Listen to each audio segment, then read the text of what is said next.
Antes de comenzar con este video, quiero decirte que si eres aficionado al fútbol y quieres estar informado de todo lo que pasa en el Rey Deporte, puedes suscribirte a mi canal o Rey Fútbol, donde subo noticias y reacciones a partidos. En la descripción de este video te dejaré el link del canal para que te suscribas. Ahora sí, empezamos. El ex luchador de WWE, Simon Gotch, fue entrevistado recientemente por el también ex WWE René Dupree para su podcast Café de René.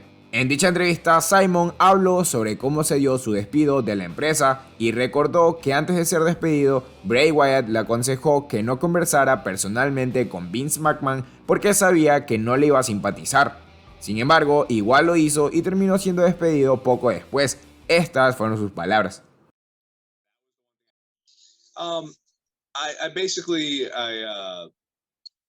I got told early on by Bray Wyatt.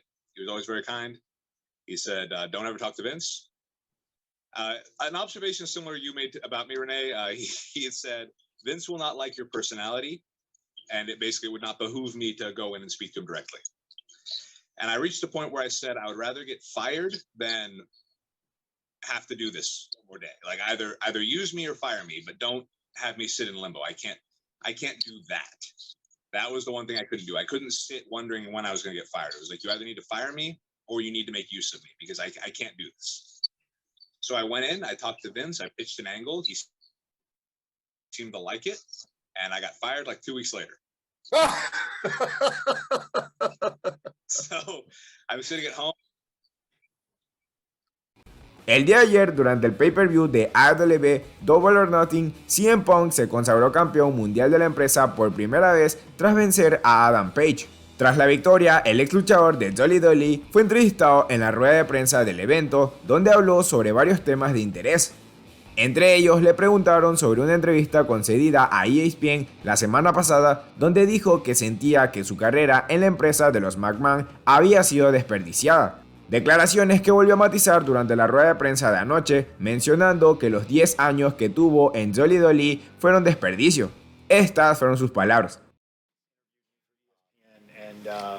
I said something that I think a lot of people obviously on its face will think is ridiculous. I said I feel like the 7 years I was out of the ring, I didn't feel was wasted. I feel almost that the 10 years that I spent in WWE was wasted because I feel it is management, owner, booker, whoever's job is to get the most out of all the talent. And I feel that I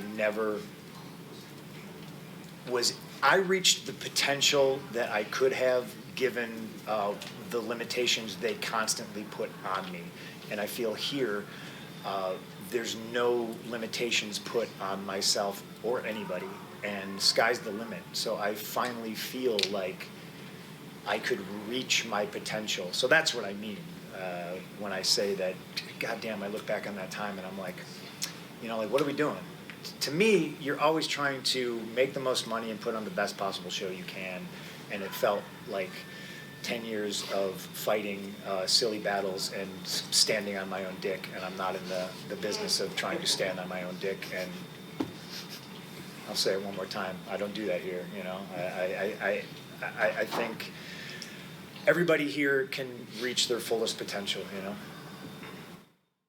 Esta rueda de prensa también contó con la presencia del presidente de AEW, Tony Khan, quien estuvo presto a responder preguntas por parte de la prensa. Y una de estas preguntas generó mucho malestar en Khan, pues un periodista le preguntó su opinión sobre las declaraciones que hizo hace unas semanas el miembro del Salón de la Fama de WWE, Eric Bischoff, quien, como ya muchos saben, calificó a CM Punk como el fracaso financiero más grande en la historia de la lucha libre. Khan se mostró bastante molesto y eufórico al responder esta pregunta, lo que ha causado que sus declaraciones se viralicen rápidamente en redes sociales. Aquí les dejo el momento. That's fucking bullshit. I can tell there's only one person that can attest to that. I don't know what other people. I can only attest what's happened here and public record, and some of these things are a matter of public record because things of freedom of information and stuff. So we do, have over the years a good amount of financial data in pro wrestling. I can tell you, no one wrestler has ever come in and made a bigger plus delta financial difference in the history of my company going into, this is the 3rd year anniversary this week, going into year 4. No one person has ever made a more positive impact. We just did a record pay-per-view buy. Every pay-per-view, he's done a 4 pay-per-view cycle now. Every one of them was the record. Whether it was All Out, where he was a huge part of the draw with Darby, and his debut, of course, is a huge thing from the first dance, the biggest Rampage draw in the history of that show. The matches, he carried the Friday Night War, which, by the way, is a matter of record in fucking court in the state of California, that we won the Friday Night War. Just ask Jerry McDivitt, because he fucking wrote it. And this guy won it versus Matt Sydal, who's a great wrestler. He had another goddamn great match on Friday night. This fucking guy, he fucking did the Friday Night War. He did the first dance. He's done the record Double or Nothing. He did the record All Out in his debut. He was a big part of a record Full Gear, a great match with Eddie Kingston, and fucking he wrestled a bunch of young guys, a bunch of veterans in between there, Will Hobbs, Daniel Garcia, goddammit. And then he showed up, did the biggest program in terms of everything, TV, box ever with MJF, and then he did the goddamn main event here. He's the biggest part of financial success in the history of this company. Let's fucking go! We gotta put Ethan behind that. Yeah, good answer. I will quasi-answer that. I didn't have a Twitter war with anybody. I never mentioned them by name, and I think people like that just need to die in the dark, and I don't need to speak their name and stuff like that. I'm focused on what we're doing and the positives we bring to the world. And I don't want anybody to die. but nevertheless, it is bullshit what he said. Yeah.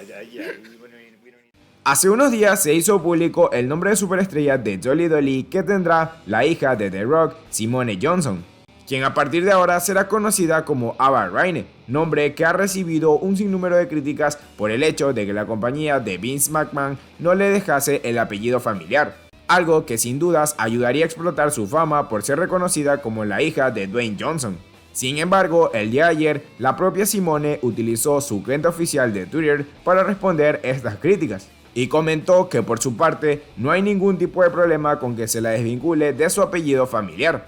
Esto lo dijo como una respuesta a un tuit de Luis Dancourt, periodista del medio Give Me Sport, donde este mencionaba que era un sinsentido no aprovechar el apellido de The Rock. Esto fue lo que publicó Dancourt. No presentar a Ariana Grace como la hija de Santino Marella es una cosa, pero darle a Simone Johnson, la hija de The Rock, un nuevo nombre es un completo sinsentido. Mantendré el juicio hasta que ella debute, pero si WWE no reconoce que su padre es The Rock, eso es ridículo. Aquí es donde entra la respuesta de Simone, quien escribió lo siguiente: probablemente suene como un disco rayado y espero que esta sea la última vez que lo mencione, pero no entiendo por qué el hecho de que la gente sea presentada como individuos separados del apellido familiar es un tema tan polémico.